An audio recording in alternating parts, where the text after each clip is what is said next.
Pittman and Wadi Gaitan, Director of Communications for the Florida Republican Party. Good morning, gentlemen. Good morning, Happy Kate. Sunday morning. I'm doing Absolutely. well, thank you. It's a warm one already here in Miami.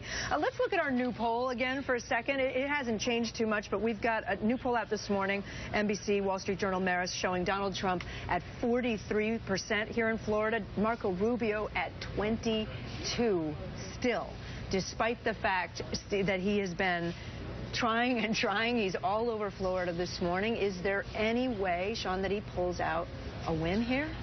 You know what? I think it's late. I think it's a little late, and the polls have gone back to being above 20%. I mean, it looked like he was gaining some ground a week or so ago, but and there was some hope then. But even then, the hope was very, very slim. And as you were listening to him, you nodded along and said he's making some sense on what he's saying about the party. I think what he said yesterday, he sort of hit on the nail on the head. I mean, when you start talking about discourse, and I mean, he goes back to what I was suggesting to you yesterday. Now is the time for responsibility. I mean, Donald Trump has pulled the Band-Aid off of some of our wounds here in America, but now it's about how to respond to that. And Donald Trump is not showing the responsibility of somebody who can be president of the United States. I mean, he's still ensuing the anger and the fight. You saw the tweet from last night. Yeah, actually, the one this morning where sure. he says that he wants his own supporters to go now to potentially to Bernie Sanders events. Wadi, in the Washington Post this morning, GOP political consultants said that Trump's rhetoric is almost verbatim what segregationist George Wallace was saying in his third-party 1968 presidential campaign. This was the quote: "I don't know what's in Trump's heart, but I don't care. What he's saying is really hateful." What did the Democratic Party do with Wallace?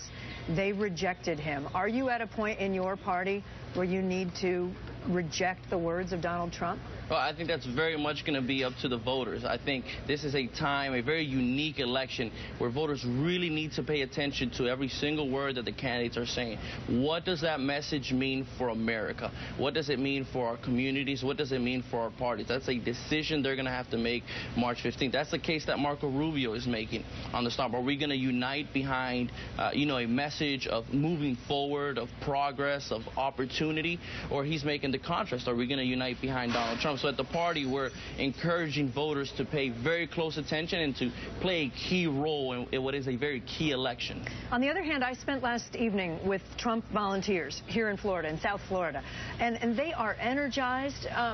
Sean, they are convinced that none of this is Trump's fault. They don't see it as him provoking anyone. They see it as him leading a movement that's going to bring change to this country. And I can't tell you, I met a woman last night who made 10,000 phone calls, 10,000 to people across Florida as a volunteer for Donald Trump.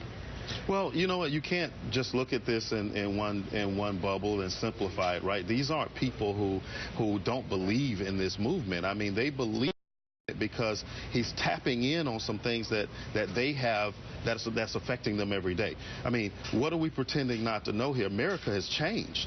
I mean, no longer with a high school degree can you actually go out and get a job, earn a living, send your kids to college. Now, these people have found a person to speak for them, and he's speaking in simple terms that they can go and talk to their friends about. That's why she made the 10,000 calls or however many calls she made, because she can speak to what he's talking about, and that brings in the anger and the fear, and they think they can do something about it by voting for him. Wadi, if Jeb Bush doesn't step in and endorse Marco Rubio before Tuesday, is it over for Marco Rubio? I don't think so. The reality is that Marco Rubio is spending a lot of time here in Florida, but he's also spending it in key areas. When you look at the event he has today in the Villages, it is a key area. It's a senior community, a retired community. These are strong Republican voters. These are individuals that are going to participate in our primary. They're either going to vote today or probably March 15th on Election Day. So he's focusing on key areas. Then in Orlando, the I-4 corridor, we know it's where persuadable Republicans live, and there's a great opportunity. So he's, in my opinion, really